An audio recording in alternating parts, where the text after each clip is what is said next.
কোন সময়ে এই বৈঠকটা হচ্ছে যখন আমরা দেখতে পাচ্ছি যে বাংলাদেশে বর্তমান যে সরকার সেই সরকারের সাথে বিএনপির বেশ ভালো একটা রেষারেষি কিন্তু চলছে, বেশ ভালো একটা দ্বন্দ্ব কিংবা পাল্টাপাল্টি কিন্তু চলছে। আপনার কাছে কি মনে হয় যে এই বৈঠক থেকে আসলেই কোনো ফল আসবে? ডক্টর মোহাম্মদ ইউনূসের চেয়েও তার যারা চেলা চামুন্ডা যারা আছে, চামচা, এই চেলা চামুন্ডুরা এটা সেটা একবার বলে 5 বছর থাকবে, একবার বলে 10 বছর, একবার বলছে মানে লাইফ লং। ফালতু কতগুলো জঙ্গি আছে যেগুলোর মাথায় ঘিলু খুব কম। ওরা গিয়ে আগুন সন্ত্রাস করে, ওরা বুলডোজার নিয়ে যায়, ওরা মুরগি চুরি করে বগলে নিয়ে তালি বাজায়, হ্যাঁ, মাছ, রুই মাছ চুরি করে নিয়ে এটা আবার দেখায়। ডক্টর ইউনূস যখন ওই গদির মধ্যে বসে তিনি রাষ্ট্র চালাচ্ছেন, তখন অবশ্যই উনি উনার চেয়ারের 4টা পা একটা জনগণের দিকে, একটা পলিটিক্যাল পার্টির দিকে, একটা আন্তর্জাতিক ইয়েতে, আরেকটা হচ্ছে দিল্লির দিকে, তাই না? উনি জানেন কিভাবে এটা ব্যালেন্স করতে হবে। প্রফেসর ডক্টর মোস্তফা সরওয়ার, আপনার কাছ থেকেই শুরুতে শুনি। এই মুহূর্তে বাংলাদেশের যে প্রধান উপদেষ্টা রয়েছেন তিনি হচ্ছে এই মুহূর্তে লন্ডনে অবস্থান করছেন। বিএনপির ভারপ্রাপ্ত চেয়ারম্যান তারেক রহমানের সাথে 13 জুন তার লন্ডনে একটি বৈঠক হওয়ার কথা রয়েছে। এমন সময়ে এই বৈঠকটা হচ্ছে যখন আমরা দেখতে পাচ্ছি যে বাংলাদেশে বর্তমান যে সরকার সেই সরকারের সাথে বিএনপির বেশ ভালো একটা রেষারেষি কিন্তু চলছে, বেশ ভালো একটা দ্বন্দ্ব কিংবা পাল্টাপাল্টি কিন্তু চলছে। আপনার কাছে কি মনে হয় যে এই বৈঠক থেকে আসলেই কোনো ফল আসবে কিংবা দুই দলের মধ্যে ভুল বোঝাবুঝির অবসান হবে কিংবা দুই দল মিলে আসলেই একটা গঠনমূলক সিদ্ধান্তে পৌঁছাতে পারবে? না, এটা তো দুই দল না, এটা হলো সরকার, বর্তমানে সরকার এবং মেজর মানে বাংলাদেশের বর্তমানে সবচেয়ে বৃহত্তম দল। মানে যারা নির্বাচন হলে সবারই মানে একটা প্রেডিকশন যে তারা ল্যান্ডস্লাইড ভিক্টরিতে উইন করবে। এই দুটো মানে গভর্নমেন্ট এবং বিএনপি, এদের মধ্যে যে দূরত্বটা হয়েছিল, এটা কিন্তু আমরা দেখেছি যে ডক্টর মোহাম্মদ ইউনূস তারই বিভিন্ন কর্মকাণ্ডের জন্য এই দূরত্বটা হয়েছিল। বিএনপির পক্ষ থেকে আমরা দেখেছি খুবই মেজার্ড এবং খুবই রেশনাল বক্তব্য দিয়েছেন, বিশেষ করে তারেক রহমান। এমনকি মানে ওনার শেষের দিকের যে বক্তব্যগুলো, তাতেও কিন্তু উনি কখনোই বলেননি যে ইউনূস গভর্নমেন্টকে উনি মানে আর কি তার বিরুদ্ধে তাকে উৎখাত করার চেষ্টা করবেন কিংবা 1 পয়েন্ট মুভমেন্ট উনি করবেন, ওটা এটা কিন্তু উনি বলেন। তো এমনি একটা ধৈর্য এবং পেশেন্স বিএনপি দেখিয়েছে। On the other hand, doctor Mohammad ইউনূসের চেয়েও তার যারা চেলা চামুন্ডা যারা আছে, চামচা, এই চেলা চামুন্ডুরা এটা সেটা একবার বলে 5 বছর থাকবে, একবার বলে 10 বছর, একবার বলছে মানে লাইফ লং, হ্যাঁ। তারপরে মানে তার কিছু চেলা চামুন্ডা আছে মানে টোকাই টাইপের, ওরা আবার বলছে যে আপনার কিসে যে আগে দিতে হবে লোকাল ইলেকশন, আবার কখনো বলছে যে না গণভোট হতে হবে ইত্যাদি বিভিন্ন এক্সকিউজ দিয়ে বিচার সম্পাদন করতে হবে, সবকিছু বিচার সম্পাদন করতে 10 ইয়ার্স লেগে যেতে পারে, হ্যাঁ। এই সমস্ত দিয়ে ওজোর আপত্তি দিয়ে একটা ডেমোক্রেটিক যে ট্রানজিশন অতি সত্তর হওয়া উচিত বাংলাদেশে, মানে we should start our new norm, এটাকে যারা বাধা দিচ্ছিল এই বিভিন্ন তার চালা চামুন্ডা এবং এই বিদেশে থাকা কিছু ফালতু ব্লগার্স, ওরাও এগুলো করছিল। এসব করে ওরা এটা যে একটা মানে পরিস্থিতিটা খুব জটিল করে ফেলেছিল। আমার মনে হয় ডক্টর মোহাম্মদ ইউনূস নিজের দিক থেকে, তার দিক থেকে যে উনি তারেক রহমানের সঙ্গে দেখা করার চেষ্টা করলেন, হ্যাঁ, এবং তারেক রহমানরা এটা রাজি হলেন, এটা আমি মনে করি যে বাংলাদেশের জন্য একটা দারুণ শুভ লক্ষণ। It is a silver line.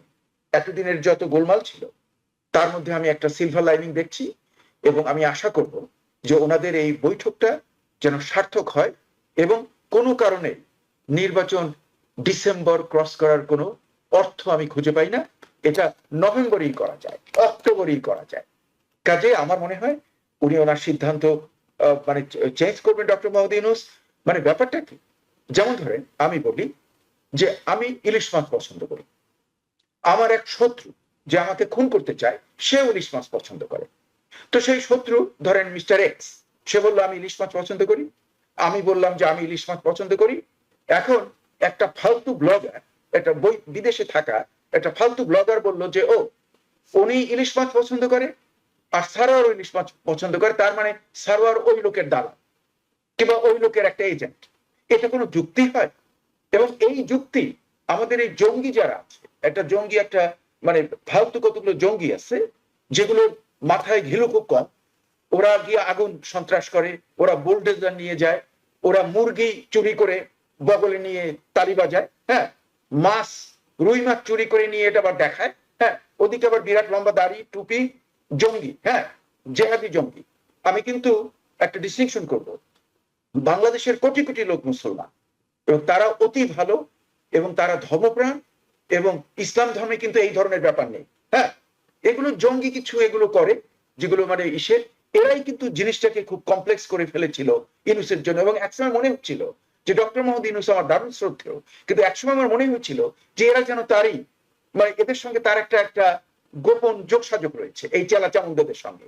কিন্তু এইবারের এই মিটিংটায় আমি মনে করব যে তার ক্লিয়ার করা উচিত এবং নির্বাচনটা অতি সত্বর, এটা এপ্রিল পর্যন্ত যাওয়ার কোনো মানে নেই, এটা ডিসেম্বরেরও দরকার নেই, এটা নভেম্বরে উনি করে ফেলতে পারেন। জি, অ্যাডভোকেট আব্দুর রশিদ আমাদের যে উনি এই ডিক্টেটর হতে চাচ্ছেন না, উনি ওনার মানে যে এই যে ওনার যে ক্ষমতা এটা প্রলম্বিত করার চেষ্টা করছেন না, এটা প্রমাণ করার একটা বিরাট সুযোগ লন্ডনে শুক্রবারে, এটা যদি হয় সেটা দেশের জন্য মঙ্গল নিয়ে আসে। জি, অসংখ্য ধন্যবাদ ডক্টর মোস্তফা সরওয়ার। অ্যাডভোকেট আব্দুর রশিদ, আমরা শেষ পর্যায়ে চলে এসেছি, একটু সংক্ষেপে আপনার পর্যালোচনা শুনি।